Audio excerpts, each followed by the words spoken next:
Welcome to the Sanctuary. I'm Kyle, and I'm here to tell you, never be afraid, step into the pleasure den of the absurd.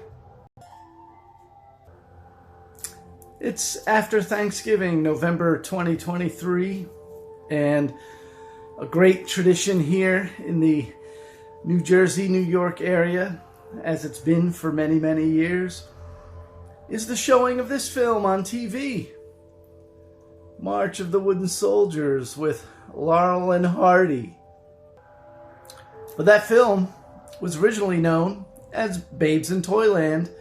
That was the original title given to this film in 1934. This DVD here was released in 2006 by Legend Films. This has two versions of the film. It was remastered in high definition from a 35mm print.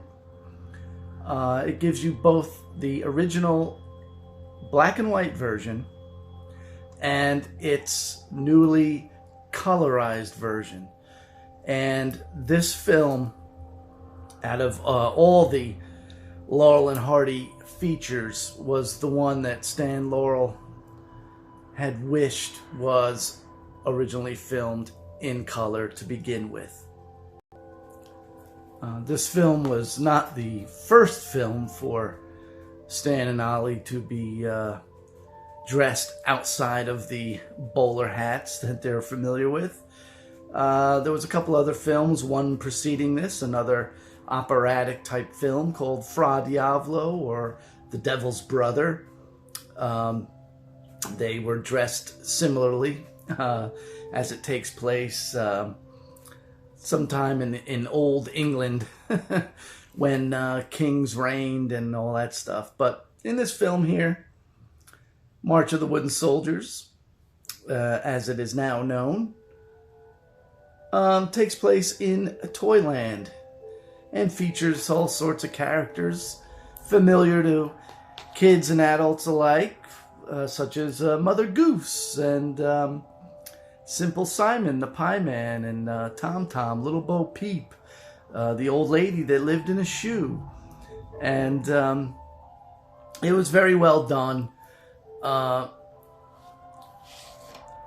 Roach had secured the rights to the operetta by Victor Herbert, which first ran on Broadway in 1903. And he was taking the train back from New York to California. He secured the rights to make a movie based on this musical that he had seen, and drafted a sort of, short synopsis of what the plot might be and all this and that. And when he got to California and showed Stan Laurel, Stan Laurel was the brains of Laurel and Hardy, and the real creative force behind the two's comedy. Stan didn't like it, and it caused a lot of contention between him and Hal Roach, and it never quite recovered after that. But again, Legend Films put it out on DVD, and so if you didn't catch it, in either its black and white presentation or its color presentation on WPIX Channel 11 and its affiliates on Thanksgiving, well, you can always get this DVD. And if you're a proponent of physical media, I'd suggest getting this. It's a great Christmas DVD.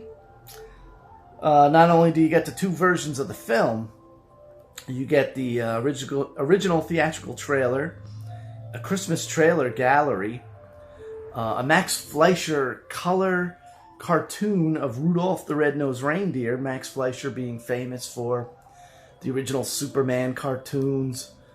The Fleischer brothers did Betty Boop and the original Popeye the Sailor cartoons as well.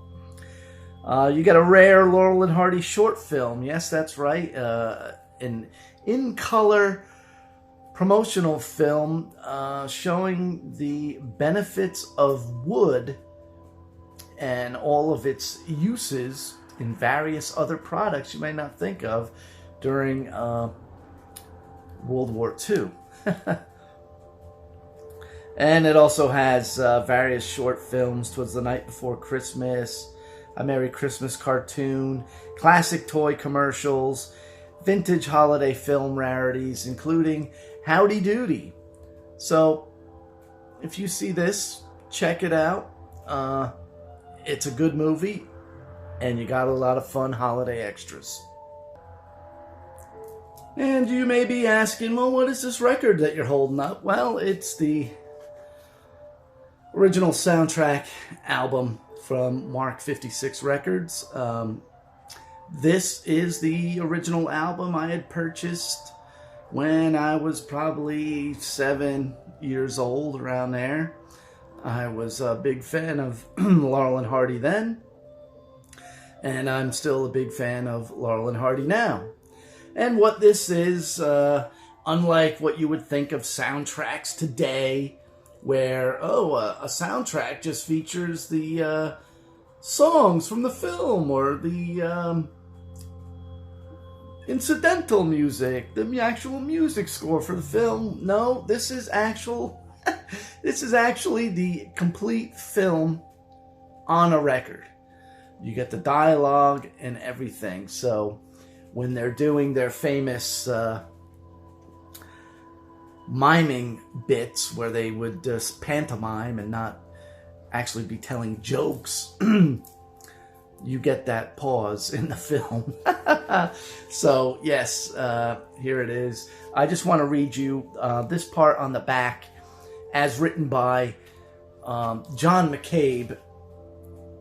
He wrote these notes on the back. John McCabe wrote the official authorized biography of Stan and Laurel, called Mr. Laurel and Mr. Laurel and Mr. Hardy. This was back in the 60s when Stan was still alive, and John McCabe, along with Stan Laurel and a couple other comedians, created an international Laurel and Hardy fan club, which is still going strong, and they are known as the Sons of the Desert. So, let's read what's on the back of the album, as written by John McCabe. Which one of all the Laurel and Hardy films was your favorite? I asked Stan Laurel one day. It was a question he had been asked before, and he had a standard answer. He couldn't really pick out any one film as his favorite. He loved special bits and pieces from all that he had done, and he just honestly could not single out one as the apex of them all. I persisted in my questioning, but from another angle. Since he was mercilessly candid about any lacks or faults in his films, which of them all, I asked, had fewer imperfections? Which of them had all more continuing and consistent entertainment values? The answer was prompt. Babes in Toyland.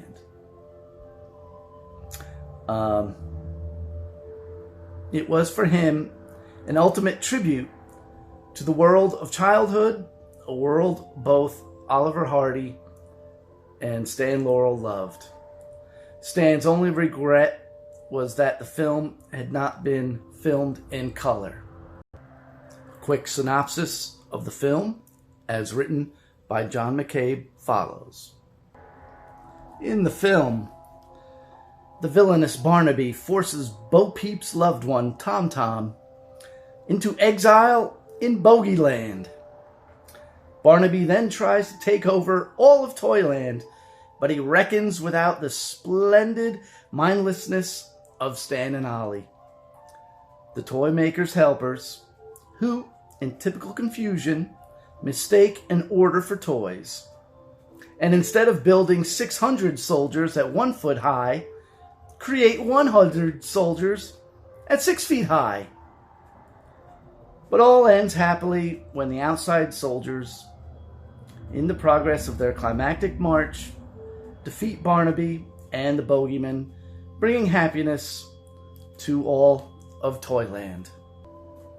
Stan Laurel and Oliver Hardy brought a lot of happiness through all of their works, and you can see it every holiday season on TV, or if you'd rather, on physical media, or I'm sure on any streaming service. I'm sure it is available, and it is a great watch, a very beloved film for Laurel and Hardy fans and non-Laurel and Hardy fans to enjoy. And with that, I'm going to thank you for watching. I hope you had a pleasant holiday and are grateful for all the things that you have to be thankful for. And if you like this video, please click the thumbs up icon, give it a like. And if you really like what we do, is just set the camera down, hold stuff up, and talk about it. Sometimes I might get a little crazy with the editing. Yeah, I get crazy, alright. But I just want to say that I'm thankful for all of you that do watch, comment, and participate in my cheesy, no-budget channel. And for that, I am grateful. And I want you to know that you are always welcome to visit me here in the Pleasure Den of the Absurd.